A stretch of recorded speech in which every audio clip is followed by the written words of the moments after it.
안녕하세요. 오늘은 소싱에 대해서 한번 이야기해 볼까 해요. 초보셀러분들이 소싱을 시작하면서 겪는 수많은 어려움 가운데 가장 큰 문제점 두 가지를 꼽자면, 첫 번째는 소싱을 너무 감으로 한다는 거예요. 그러니까 좋은 키워드, 소위 꿀 키워드죠.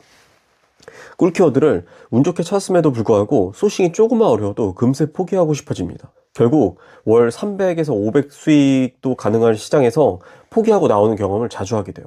둘째는 소싱을 너무 오래 한다는 겁니다.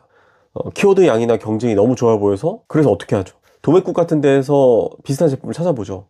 뭘 기대하면서 도매국에서 찾아보나요? 키워드 상위 제품보다 더 나은 제품과 더 낮은 가격을 기대하면서 도매국에서 찾아본다는 거예요. 그런데 현실은 어떻죠?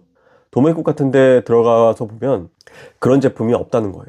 그러면 이때 포기하고 나오거나 더 나은 제품을 찾기 위해서 방법을 찾아야 하는데, 이제 초보분들은 도매국에서 애매한 제품으로 소싱하다가 버티다 못해 역마진을 보고 결국 그 시장에서 나오게 됩니다. 그런데 이 문제의 근본적인 원인이 소싱 능력 자체가 부족해서일까요? 저는 아니라고 봐요. 가장 큰 문제는 시장 분석을 하는 방식 자체가 잘못된 경우가 많아요. 많은 분들이 시장 분석이라고 하면 검색량, 경쟁 강도, 상품수 같은 숫자 데이터를 먼저 보는 걸 떠올리죠. 물론 이런 데이터도 중요합니다. 근데 실제로 시장 분석에서 더 중요한 건 따로 있어요. 바로 그 키워드를 검색하는 사람을 이해하는 겁니다. 다시 한번, 이거 중요하니까 다시 한번 말할게요. 그 키워드를 검색하는 사람을 이해하는 겁니다. 그래서 저는 항상 이제 소싱 같은 거 관련해서 이야기할 때 이렇게 말해요. 시장 분석은 결국 사람 분석이다. 그 키워드를 검색하는 사람들이 로봇이 아니에요. 다 사람이에요. 그래서 우리가 확인해야 될 건, 이 시장이 좋은 시장인가, 이런 질문이 아니라요, 이 키워드를 검색하는 사람이 과연 누구인가, 이걸 보셔야 해요. 그래서 시장 분석할 때 가장 먼저 해야 할 일은 아이템 스카우트 같은 곳에서 키워드 검색을 해서 그 키워드를 검색하는 사람의 성별 하나, 그 다음에 나이대를 먼저 확인하는 거예요. 이건 단순히 수치를 보는 게 아닙니다. 누가 검색하는지를 알아야 그 사람이 어떤 기준으로 상품을 고르는지, 어떤 포인트에서 반응하는지 알 수 있잖아요.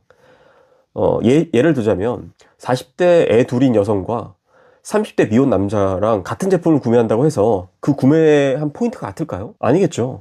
완전 다르겠죠. 그래서 구매자 파악이 우선입니다. 그 다음에 해야 할 것이 잘 팔리는 상품의 리뷰를 읽는 것입니다. 근데 이게 리뷰 읽는다고 하면 너무 상투적이잖아요. 너무 일반적이잖아요. 근데 이걸 제대로 하는 사람이 굉장히 소수예요. 리뷰를 왜 보죠? 많은 분들이 리뷰를 보는 이유를 단순히 평이 좋은지 확인하려고 본다고 생각해요. 근데 사실 리뷰를 보는 진짜 목적은 그게 아닙니다. 리뷰를 보는 진짜 이유는 그 키워드를 검색하는 사람들이 무슨 생각을 해서 들어왔고, 어떤 기대를 가지고 구매했고, 어떤 부분에서 만족하거나 아쉬워했는지, 이걸 파악하기 위해서 보는 거예요. 그러니까 리뷰를 보는 목적은 구매평을 단순하게 보는 게 아니라 구매한 사람이 어떤 이유로 구매했는지를 알아보기 위해서 보는 거예요. 다시 한번 얘기할게요. 리뷰를 보는 목적은 구매한 사람이 어떤 이유로 구매했는지를 알기 위해서 보는 거예요. 예를 들자면 안마구산 키워드의 주요 검색층이 40대 여자라고 가정해 보겠습니다. 그러면 이때 중요한 건, 40대 여자가 많네, 40대 여자가 많이 구매하네, 이게 아니에요. 여기서 끝나는 게 아니에요. 이 제품을 구매하는 40대 여자들은 어떤 욕구가 있기에 이 제품을 검색하고 구매까지 한 걸까? 검색만 한 게 아니라 구매까지 했어요. 그러면 이 질문, 이 제품을 구매하는 40대 여자들은 어떤 욕구가 있기에 이 제품을 검색하고 구매한 걸까라는 질문을 머릿속에 넣고 리뷰를 읽어 나가셔야 돼요.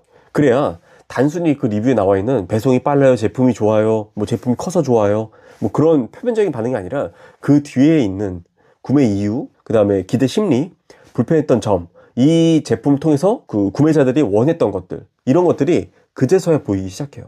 그래서 시장 분석이라는 건 뭐 엑셀 공식처럼 뭐 경쟁 강도가 몇 이하고 검색량이 이렇게 높고, 그 다음에 뭐 시즌 상품에 이렇게 검색량이 치고 올라가는 거, 그렇게 그 숫자로 딱딱딱 떨어지는 거가 아니에요. 오히려 많이 보고 많이 읽고 많이 비교하면서 구매하는 사람을 이해하는 과정에 가까워요. 그래서 저는 이걸 보통 이제 가르칠 때 운전 연수와 비교하거든요. 처음에 이제 운전을 배우고 나면 도로 상황, 옆에 있는 상황들 잘 안 보여요. 근데 이제 계속 운전하다 보면 차의 흐름도 보이고 위험 상황도 보이고 저 끼어드는 차도 보이고 다른 사람의 움직임까지 그 시야각이 굉장히 넓어진단 말이에요. 근데 이거를 그냥 단순히 계속 똑같은 걸 가르친다고 해서, 혹은 정성적으로 뭘 이렇게 알려준다고 해서 이게 늘까요? 전혀 늘지 않죠. 계속 하면서 느는 거예요. 시장 분석도 똑같습니다. 처음에는 이 키워드가 왜 팔리는지 잘 안 보이지만 계속 보다 보면 어떤 사람이 이 키워드를 검색하는지, 왜 이 제품을 구매하는지, 어떤 상품에 끌려왔는지 이게 점점 보이기 시작해요. 그래서 결국 시장 분석의 실력은 어떤 그 정량적인 공식 하나가 있는 게 아니라 반복하면서 사람을 이해하는 감각이 쌓이는 과정이라고 생각하시면 돼요. 이게 말이 굉장히 추상적으로 느끼실 수 있는데 운전을 딱 생각하시면 이해하기 편하실 거예요. 운전을 아무리 옆에서 이렇게 가라 이렇게 가라 얘기해도 이 운전을 해보지 않고 말만 들으면 전혀 감이 안 잡힙니다. 그래서 같은 키워드를 보더라도 어떤 제품이 팔릴지, 어떤 제품을 소싱할지가 시장 분석을 명확하게 했을 때 비로소 명확하게 보이기 시작하는 거예요. 그래서 오늘 일단 여기까지 설명을 드리고 다음 편에는 제가 이러한 내용들을 가지고 실전적으로 제가 어떻게 사용하는지를 한번 화면을 통해서 보여드리도록 하겠습니다. 제가 너무 학고 유튜버라 구독을 안 눌러주시면 저를 찾지 못하실 거예요. 알고리즘이 저를 찾지 않거든요. 그래서 필히 구독해 주시면 감사하겠고 제가 다음 영상으로 한번 찾아뵙도록 하겠습니다. 감사합니다.